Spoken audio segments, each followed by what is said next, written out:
For the fact that it's not so tragic. One can call it comedic, a farce, something to laugh at.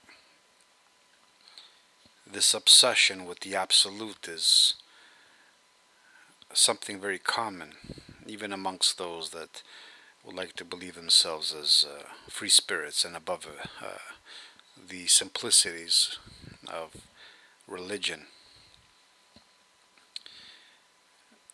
They often simply substitute the concept of God with the concept of an absolute, another abstraction.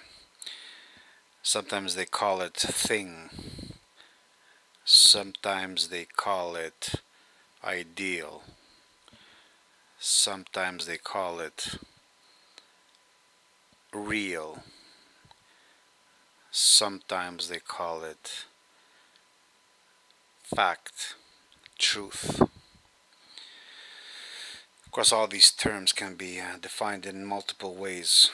I'm just saying that sometimes the absolute can be represented by some of these terms. In our time, it is most often called whole, or perfect, or one, both in the numerical sense and the holistic sense. I often hear these secular minds who think they've dislodged themselves from the nihilism of Christianity, of Judeo-Christianity, evoke the concept of one, the mathematical concept, which is not really an escape from the concept of God. It is simply a renaming of it, a secularization. In the same way, Marxism is a secular form of the same Judeo-Christian crap.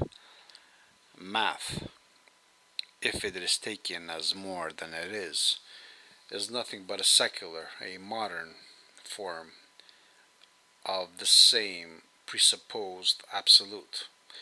The concept of God simply is called one, the number one. Now, what is mathematics? Mathematics is another form of abstraction. In other words, another form of language. Man uses language to represent his mental abstractions. Mental abstractions are simplifications, generalizations of reality, of the fluidity, the flux of reality. In other words, when man perceives the world, the sensual data enters his sense organs. They are transmitted to his brain, the hub of his nervous system, through the nerves, which attach the brain to the sense organs. And there, the brain analyzes the data, simplifying it, abstracting it, making it into what I call a mental model. That's what an abstraction is. It's a mental model. And then representing it in a vocal form, a sound, which later on evolves into a representation in the form of a visual form, a symbol. Math is nothing more than a symbol of this abstraction, void of most cultural effects, tribal effects, environmental effects. It is the most abstract form of language man knows, and this is why in our time it is so valued and worshipped. Now, with math, we can certainly construct many things. We can construct computers and bridges and buildings. But the fact that all these things are ephemeral, In other words, they cannot withstand reality unless man is constantly upkeeping them, maintaining them, correcting the flaws in their inherent abstraction, because an abstraction is a simplification, a generalization, and can never be perfect. It can never represent reality perfectly. It is this imperfection in between the ideal and the real, between the abstraction and the intended reality which is being simplified, which produces this imperfection which man must then constantly correct, upkeep, maintain. So when man builds a machine, it is effective within the context of his desired outcome. But it is not eternal. It cannot withstand reality. It must be maintained. It must be corrected. The flux, the fluidity of reality does not care about static forms or their constructs. When we build a house, it is a static, an attempt at an ordering, an attempt to establish a static within the fluidity, within the flux. But the building cannot withstand reality.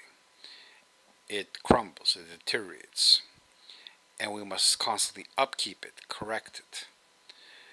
Otherwise, it is released into the flow towards increasing chaos, which is another term for increasing randomness. Order, of course, being a term which means decreasing randomness.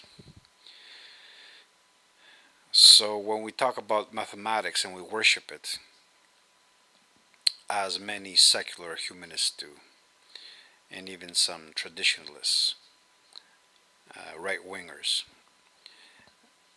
we are talking about another form, another abstraction of the same absent, absolute.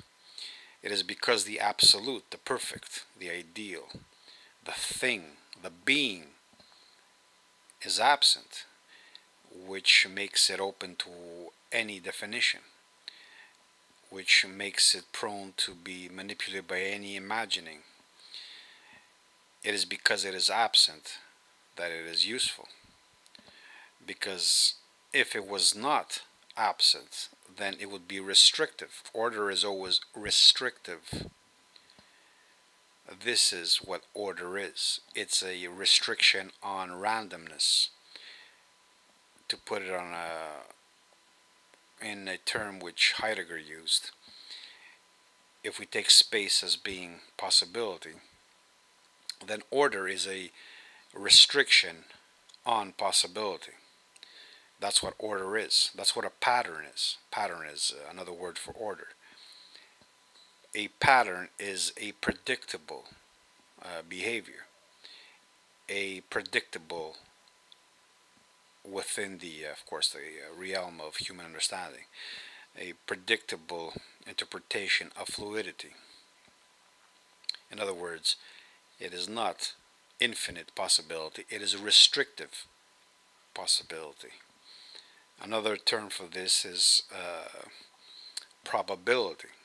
The term probability means that we've placed a mathematical percentage on what is possible and what is not possible. In other words, we have deemed within the realm of our understanding what is more and what is less possible. That's what probability is. Probability is the product of deciphering, interpreting, understanding, becoming aware of patterns. And patterns are expressions, interpretations of predictable flows or predictable possibilities. So we should guard against the influences, the Judeo-Christian influences that we cannot fully escape, because Judeo-Christianity simply manipulates what is already pre-existent within us. It soothes us, it comforts us, it uses what we like to think as being certain and factual, and then directs it. This is what manipulation has come to. This is what propaganda has come to. One does not require a forced teaching. One simply takes a predisposition and simply buys into it, and then nudges it, directs it, tells it what it wants to hear towards a desirable outcome. When we speak of spirituality in the pagan sense, then we speak of a form of capitulation to the unknown. The world is in constant flux. That is, it is constantly changing. And this means that there is no such thing as an absolute truth. We can never know the absolute truth, because this would require us first to exit reality and observe the whole of it from some vantage point outside of it. And second, it would demand a static arresting of fluidity in order to make truth be a fact. When we talk of truth, we mean a perspective on fact. We mean a truth which is superior or inferior to another's sense of truth, because all value judgments are comparisons. So when we speak of spirituality, we should never mean worship of an absolute, a projected absolute. What we should mean is